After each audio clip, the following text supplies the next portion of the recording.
Селтеңдеп жүгіріп жүрген 8 жасар қызбын. Марқұм шешем ақ бантикті тағып, неше түрлі киімдерді кигізіп, бар тапқанын бізге жамай беретін. Ойындан басымызды алмай, шахтада жұмыс істейтін адамдарға ұқсап, аппақ көйлегіміз қап-қара болып шаршап шалдығып келеміз. Анам байқұс. Анау көрші қызды, Замираны қарашы, ылғи киімі таптаза болып, кішкентай сіңлісіне қарап жүреді, деп ренжиді. Жарайды, анашым, екінші қайталанбайды деп айтамын да, ертесі ақ көйлегім қап-қара көйлекке айналып қайтып келемін. Көршінің қызы, жұрттың баласы деген терминдер біздің үйде көп айтылатын. Көршінің қызы Замира қалада әке-шешесімен ауданымызға жаңадан көшіп келген. Үлкен ағасы жаңадан үйленіп дүркіретіп той жасап та үлгірген. Бұл оның екінші некесі болғандықтан, марқұм бірінші әйелінен 1,5 жастағы қызы бар болатын. Өзі сондай әдемі, топ-томпақ, шаштары бира-бира болып, қуыршақтан аумайды. Сүйкімділігі соншалықты, сөзбен айтып жеткізе алмаймын. Аулада ойнап жүрген барлығымыз бар таттымызды әкеліп, еркелетіп ойнататынбыз.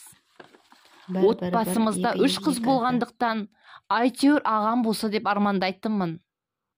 Замира сияқты мен де ағамдың кішкентай балдарын қарап жүрсем деп, оған қызыға да қызғана да қарайтынмын.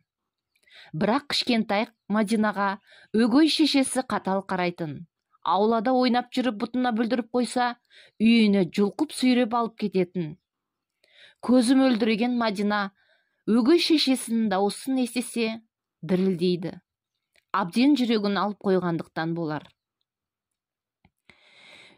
Бір күні мектептен келе жатсам, көшеміздің барлығында милиция машинасы қаптап жүр.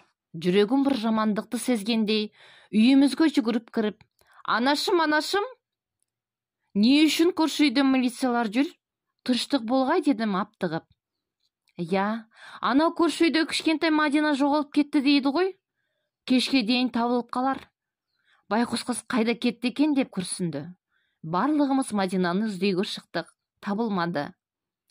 Өгей шешесінің айту бойынша, Құдай атқыр, босануыма айым күнін жақындап қалып еді, қара басып көзім ілініп кетіпті.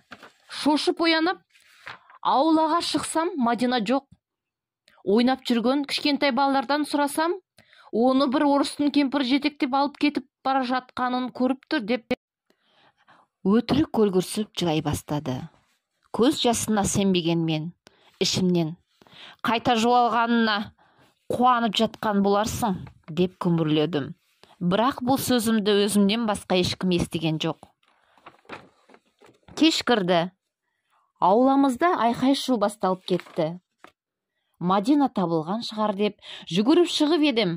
Өз көзіме өзім сенбедім. Аяқ қолым дірілдеп шыңғырып жібердім. Мені көрген әкем, кір үйге, шошып қаларсың деп айқайлап берді. Иттер сүйреп жүрген ала дорбада кішкентай Мадинаның бөлшектелген денесі екен. Қаңғыбас иттер мусор жәшігінен ақтарып тауып алса керек. Іс қозғалды. Мадинаның өгей шешесі кінәлі деп табылып, 25 жылға бас бостандығынан ажырап, баласын түрмеден босанды. Міне осылайша бұл хикая аяқталды. Кіп-кішкентай періштеміз бізді тастап аспанға ұшып кетті.